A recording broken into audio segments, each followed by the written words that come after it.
Getting a glass of fresh, clean water in Seattle is pretty easy, right? It's available in every home, every restaurant, every water fountain across the city. But have you ever wondered where it actually comes from? Your water begins its journey far from the city. Welcome to the Cedar River Watershed. This place is absolutely essential. It provides about 70% of the clean, fresh water to the Seattle metro area. The other 30% comes from the Tolt River watershed. Millions of people rely on this water. Stewarding it helps make sure it's there for everyone now and in the future. Even though it looks quiet out here, it's far from unattended. Teams of hydrologists, biologists, maintenance crews, chemists, educators, microbiologists, and others quietly show up to work here every day.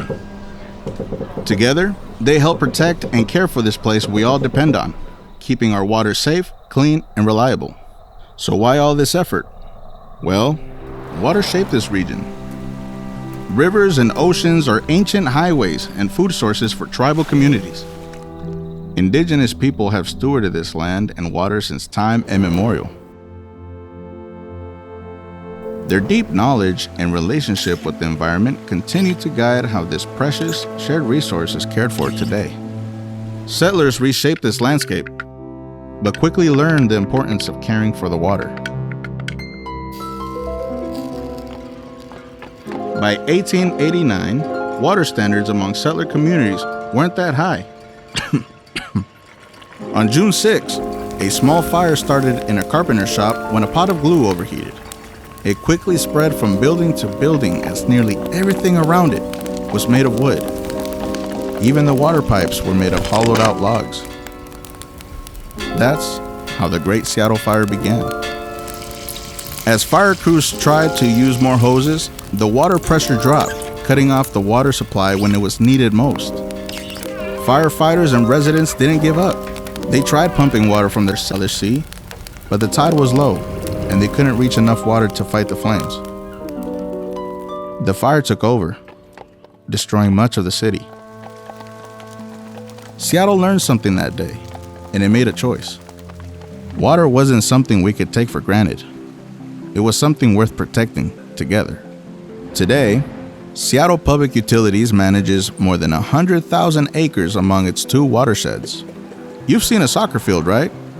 That's more than 56,000 of them.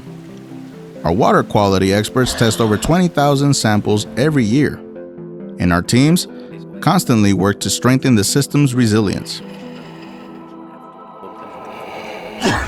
You have to stay on your toes when your neighbor is a massive volcano with many names such as Tacobit and Mount Rainier. There's a lot of hard and often invisible work behind every drop of water. It's a precious, shared resource. When you use water wisely, you're part of that responsibility too. So please, don't waste it.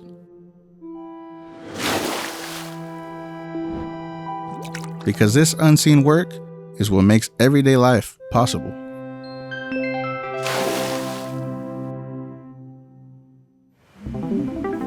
Hi, my name is Claudia. Claudia, with an O. I live in Seattle. I'm in charge of the rain here.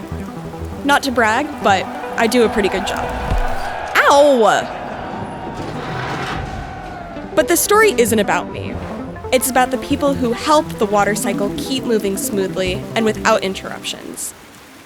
A long time ago, things were much simpler. Rainwater fell on forests and eventually flowed into the Salish Sea, where I could drink it up. But now, with the whole city sitting in the middle of that cycle, things are a little more complicated. As you might imagine, rainwater doesn't magically disappear from paved streets. Neither does the water from your toilet, by the way. That's where SPU's invisible work quietly begins. They manage a complex network of stormwater and sewer pipes, drainage ditches and culverts, making sure water from the city can safely return to the environment. And that's just the beginning. Unfortunately, water doesn't just flow through the city. It also picks up pollutants like tire dust along the way, which can harm salmon and other aquatic life. And that's not okay. To help protect local waterways, SPU develops green infrastructure projects across the city. We retrofit pipes and build storage. These systems guide stormwater to be filtered or stored before it reaches creeks, lakes, and rivers. The goal is to work with nature, to better integrate the city into the natural water cycle, while minimizing our footprint. But the story doesn't end there. SPU works to prevent the wrong things from going down the drain or into waterways through education, inspection, and treatment. The water that flows through the sewer system goes into treatment plants. When we all do our job together, clean water is safely returned to the Salish Sea, and the cycle starts again, just like in nature. Well, maybe a little more complicated. All of this happens without most people even thinking about it or even noticing. Pretty cool, right? However, we're all part of this system, and together, we can make it better. For example, by keeping pollution like fats, oils, and grease out of the system, because they can cause serious problems for everyone downstream. Also, by reporting suspicious spills on the road whenever you see them. And by planting trees in your neighborhood and mulching your yard. Water shapes how Seattle looks, feels, and functions, in obvious ways and subtle ones. And SPU drainage and wastewater works every day to support me making sure water moves safely and efficiently, in, out, and around Seattle. Invisibly. Are we recording? Dear Seattleites and visitors to our city, we're members of the Seattle Public Utilities team, responsible for solid waste. You've probably seen us out on the streets. You've definitely ignored us a few times. Come on, man. The success of our work really depends on your cooperation. And let's just say, sometimes even Seattle weather is more predictable than people. People, I'd rather deal with those silly clouds. Ugh.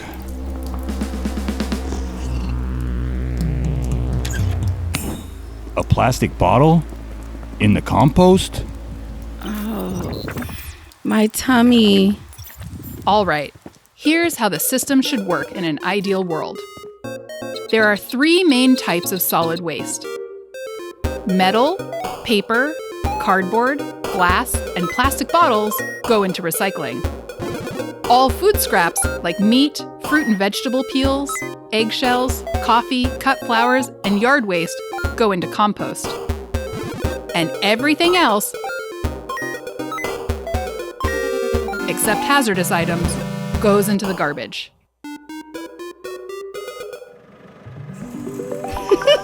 Think about it. One correct decision sets an entire system in motion. Recyclables go straight to a materials recovery facility, where they're sorted by type and sent to recyclers to be made into new things. Compost and garbage are taken to a transfer station, where they're unloaded, inspected, compacted into large containers, and sent onward. Our transfer station is a state-of-the-art facility that handles massive amounts of waste every day, all run by a small, highly efficient team. And while you mostly see our trucks out on the road, there's a lot of advanced technology working behind the scenes. But at the heart of it all, it's still people. So please make sure only accepted recyclables end up in your recycling cart. After the transfer facility, garbage goes to a landfill. Organic waste gets put into big piles to make compost for local farms, gardens, and parks, helping grow new food, just like that. Thanks to thoughtful planning and strong community support, Seattle has become a global leader in solid waste management. But we could still do better. Exactly. We just need a little help from you. Sort your waste correctly. Try to prevent wasting food in the first place. Buy only what you know you'll eat and enjoy those delicious leftovers. But give me all your food trimmings and scraps. And whenever possible, avoid creating waste in the first place. Reuse, repair, and share. Do your small part, and we will take care of the rest.